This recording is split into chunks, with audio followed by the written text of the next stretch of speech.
वो मंजिल तो बहुत छोटी बढ़ जाती है जी। हनुमान जी जो है ना ऊपर विमान से गिरे थे, और उस समय हनुमान कोई युवा नहीं थे, हनुमान कोई बहुत ऊंचे बड़े नहीं थे। तुरंत का जन्मा बालक शिशु हनुमान, और विमान से गिरा, और विमान से किलकारियां भरते हुए जमीन पर गिरा। जिस चट्टान पर गिरा चट्टान के टुकड़े टुकड़े हो गए, वो हनुमान किलकारियां भर रहे थे। मेरे मित्र, अंजनी रोने लगी, उनके मामा बिलखने लगे जब जमीन पर विमान को उतारा, और जब देखने गए कि अंजनी गिरी पर मेरे मित्र हनुमान किलकारियां भर रहे और चट्टान के टुकड़े हो गए। पुण्यात्मा जीव के सामने चट्टानें टूट जाती हैं, पर पुण्यात्मा का कुछ भी नहीं बिगड़ता। तभी से हनुमान का नाम रखा गया श्रीशैल। हनुमान का दूसरा नाम है श्रीशैल, मतलब जिस शिला पर पड़ने से शिला टूट गई, ऐसे श्रीशैल हनुमान। जो प्रचंड पुण्य होता है तो मित्र वज्र पटल भी टूट जाते हैं। जब जीव का पुण्य क्षीण होता है तो घर की दीवार से गिरा आदमी मर जाता है। इसलिए कोई ये ना सोचे मेरी पकड़ ऊंची है, कोई ये ना सोचे मैं मजबूत हूं, कोई ये ना सोचे चारों ओर मेरा यश है। मित्र मित्र आपको मालूम नहीं है, बड़े बड़े दुर्ग अजित, उसके नीचे ईंटें क्यों गिर रही हैं? इतनी ऊंचे ऊंचे थे। बढ़ जाता जी, राजस्थान में जाओ, उधर मध्य प्रदेश में बुंदेलखंड में मित्र हर छोटे से छोटे गांव में किले बने हुए हैं। अब उनकी ईंटें नीचे टपक रही है, ऐसा क्यों हो रहा है? गगनचुंबी किले नीचे टपक रही है, उनकी ईंटें दीवारें, ऐसा क्यों हो रहा है? ईंटें तो हैं, पत्थर के किले भी नीचे टपक रहे, ऐसा क्यों हो रहा है? क्यों का उत्तर दे तो मैं अभी बिठा दे दूंगा आपको। पत्थर की ऊंची ऊंची दीवारें वो नीचे खसक के गिर रही है, ऐसा क्यों हो रहा है? पर मुझे ही बताना पड़ेगा क्या? मित्र, ईंटों में कोई कमजोरी नहीं आई, पत्थरों में कोई कमजोरी नहीं आई। जिसकी सारे से चिपकाया गया था वो थी मिट्टी, गारा अथवा था चूना। उसकी उम्र समाप्त हो गई, उसकी स्निग्धता मिट गई, अंदर की स्निग्धता मिट गई, सो पत्थर ईंटें टपकना प्रारंभ हो गए। ऐसी आदमी तो वही रहता है, आदमी नहीं बदला, वही है। लेकिन जो गगन में उड़ रहा था वो नीचे क्यों आ गया? बोले कुछ नहीं हुआ है, अंदर के पुण्य का गारा खिसक गया, सो नीचे टपक गया। विराजो ज्ञानी।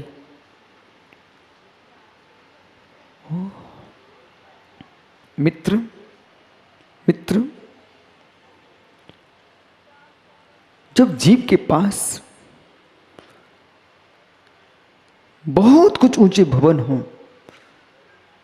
तो बीच बीच में इंजीनियर लोगों को बुलाते रहना चाहिए। तुम भवन को देख पाओगे, वे भवन के अंदर को देख पाते हैं कि इसमें मजबूती कितनी है। भवन को देख पाते मजबूती कितनी है। ऐसे मित्र आपको अपने आप में सतगुरुओं से मिलते रहना चाहिए कि मेरे पुण्य की मजबूती कितनी है। वो उपाय बताते हैं। कौन? इंजीनियर लोग। दीवार पोली हो रही है तो ऐसी व्यवस्था कर देते हैं, वे ऊपर से ही मसाला डलवा देते हैं, नीचे से मसाला पिलवा देते हैं। बहुत बुद्धि होती है इन लोगों में।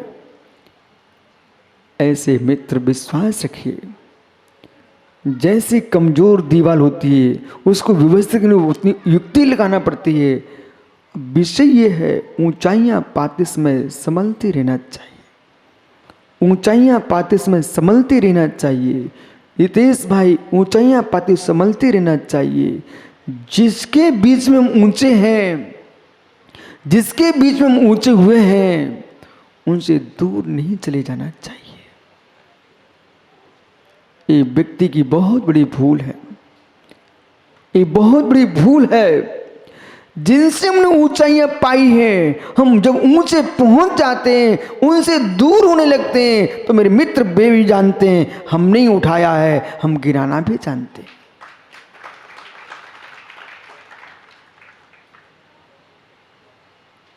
संभल के जियो,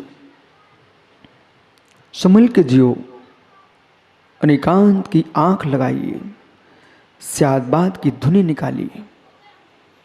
अनेकांत की मेरे मित्र, यदि अनेकांत की तुम्हारे पास लकड़ी है, अनेकांत की लकड़ी है बांस की, यदि अनेकांत की बांस की लकड़ी है तो मित्र उसमें देखो सुर कितने होते हैं। मुड़ुत जी भैया, सा रे गा मा पा धा नी सा, कितने हुए? 6। कोई है? मोक्ष बेटा, सारे माँ। अच्छे गा के बोल, तू तो गायक का बेटा है। धुनी निकालो, धुनी निकालो।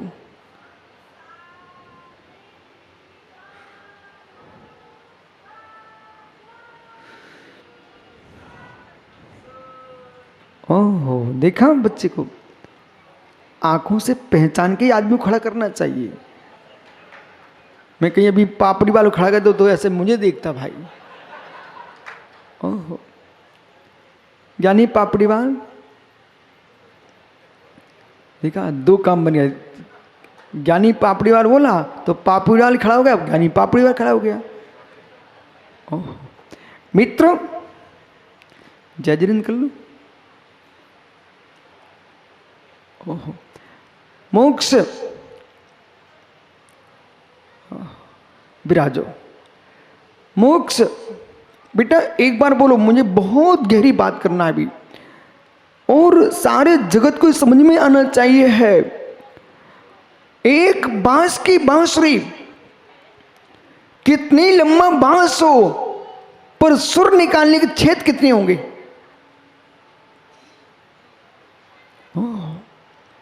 धुनी कितनी निकलेंगी बेटा? जोर से बोल। 7, फिर से बोलो। सा,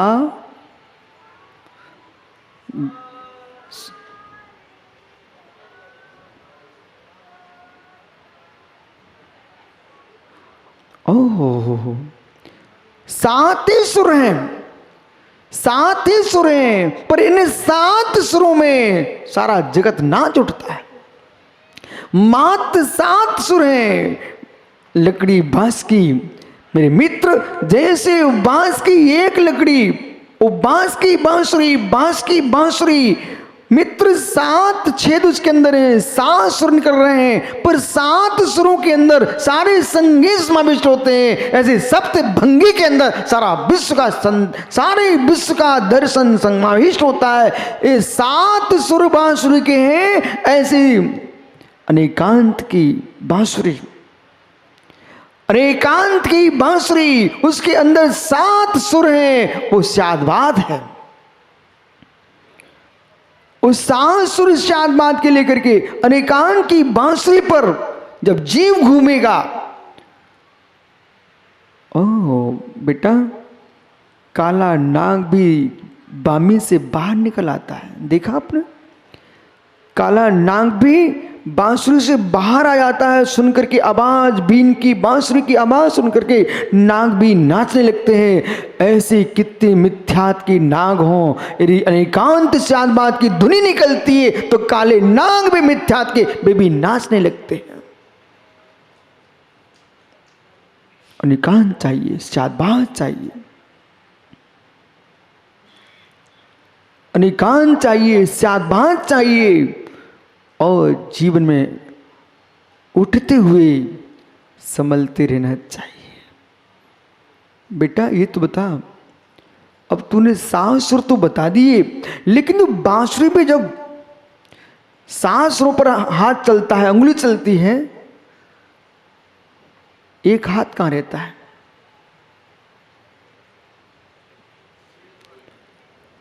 पंडित जी, अजीत तुम ज्ञानी जीव हो। वो संगीतकार मोक्ष बांसुरी बजा रहा है, तो एक हाथ तो उसके छेदों पर चल रहा है, एक हाथ कहां है?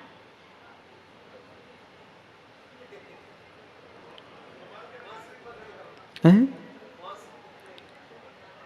मित्र समल मैं क्या बोल रहा हूं?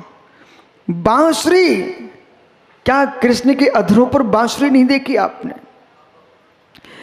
उन कृष्ण, नारायण कृष्ण के हाथ में बांसुरी है। मित्र सुर बज रहा है, निकाल रहे हैं, लेकिन बांसुरी पकड़ने का तरीका क्या है? तो बांसुरी कहां है?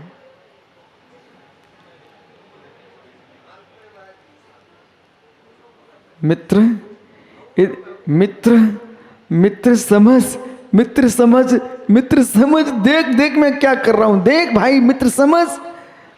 यदि सुर निकालना है, सुर भंग नहीं होने देना है, तो बांसुरी पे अंगुलियां चले, पर अंगूठा बांसुरी को संभाल के रखे। मेरे मित्र दोनों हाथ के अंगूठे बांसुरी को संभाल के रखते हैं। ऐसे तुम्हारी यश की बांसुरी चलने लग जाए तो नीचे संभाल के रख लेना चाहिए, अन्यथा बांसुरी नीचे गिर जाएगी। इतने मगन मत हो जाओ कि बांसुरी बजाते बजाते तुम ताली बजाने वालों को देखने लग जाओ, और कहीं तुम इतने निमग्न हो गए कि ताली बजाने वालों को देख करके तुम भी ताली बजाने लग गए, तो मेरे मित्र संगीत कौन करेगा? नचैया को नाचना चाहिए, नचैया को नाचना चाहिए, गवैया को गाना चाहिए, ताली बजैया को बजाना चाहिए, परंतु बांसुरी बजाने वाले को सबको देखते रहना चाहिए, परंतु अपनी धुनी में मग्न रहना चाहिए। तुम भी नाचने लग गए तो नीचे बांसुरी टपक जाएगी।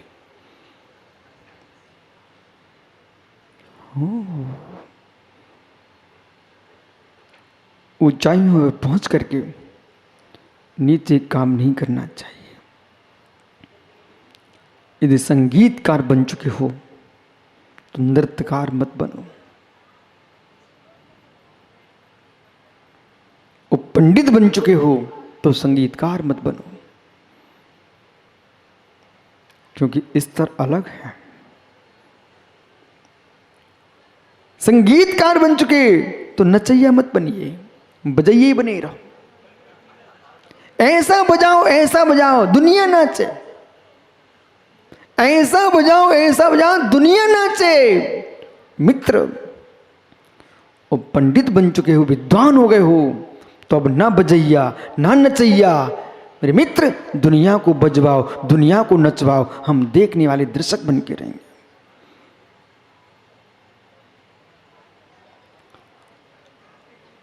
योग्यताएं लाखों प्राप्त कर लीजिए, पर ऊंची योग्यता का अपमान न हो जाए, इसलिए कुछ योग्यताएं छिपा के भी रखिए। बेटा मोक्ष, ये आपको खड़ा नहीं किया है, तेरे वस्त्रों पर तिरंगा लगा है, इसका मतलब देश खड़ा है, और देश सुन रहा है मुझे कि जो जितनी ऊंचाइयां पाले, भले तुमसे नाली साफ करनी बनता है, करना जानते हो, लेकिन ऊंची पोस्ट पर तुम बने राजनेता हो और मुख्यमंत्री प्रधानमंत्री बन के बैठे हो, अभी तुम्हारा नाली साफ करने का समय नहीं है, नाली साफ कर्मियों का सम्मान करने का समय है।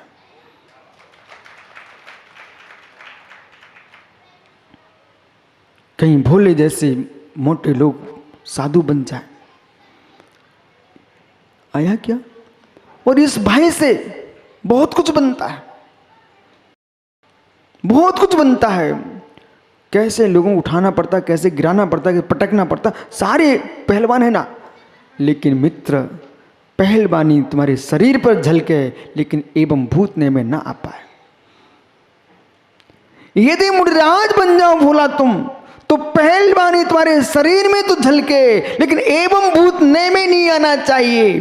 और एवं भूत ने में दी आ गई पहलवानी। तो मित्र यशोधर सागर जी, यदि भिंड के, ग्वालियर, मुरैना के, शिवपुरी के डांगों में रहने वाले लुटेरे डाकू भी यदि साधु बन जाएं तो मेरे मित्र उनके साधना तो दिखाई देना चाहिए, पर एवं भूत में डाकूपना नहीं आना चाहिए।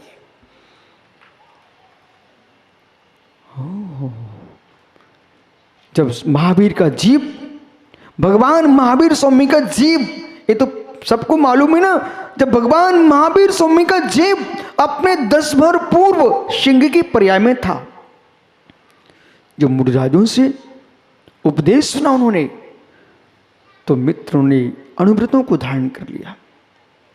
जब अनुव्रतों को धारण किया, वो सिंह श्रावक हो गया। तो क्या सिंह का भेष समाप्त हो गया? क्या सिंह की पर्याय समाप्त हो गई?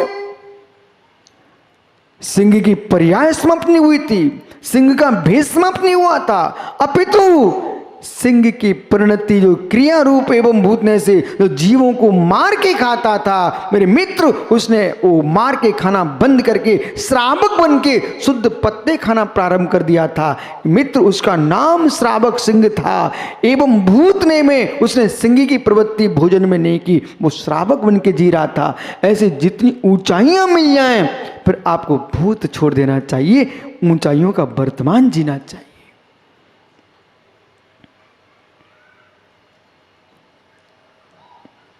समझो मैं क्या बोला? ऊंचाइयों का वर्तमान जीना चाहिए, ऊंचाइयों का वर्तमान जीना चाहिए। साली धान घर में हो और साली चावल की खीर परोसी जाए मोक्ष, फिर भी तुम्हारा पूर्व मंत्री कहे मुझे आज समाई के चावल खाने की इच्छा हो रही है। समा कोदों जानते ना? बोले कोदों की खीर खाने की इच्छा हो रही है। यदि अजित अष्टांग निमित्त ज्ञानी होगा, हम जैसा व्यक्ति देख रहा होगा, दूर से देखेगा, और महेश डीमापुर बैठा है, वो सब इतना चतुर आदमी है, बिल्कुल शांत बैठा है। जो जितना शांत बैठता हो ना, उसे संभल के जीना। ओहो, क्यों? धनुष बाण भी जब निशान बनाता ना आदमी, एकाग्र हो जाता है, तब छोड़ता है। बस सामने मोक्ष बेटा, ये डीमापुर जैसे लोग शांत दिख जाए ना, तो समझ जाना तुरंत, बस बाण छोड़ने वाला है।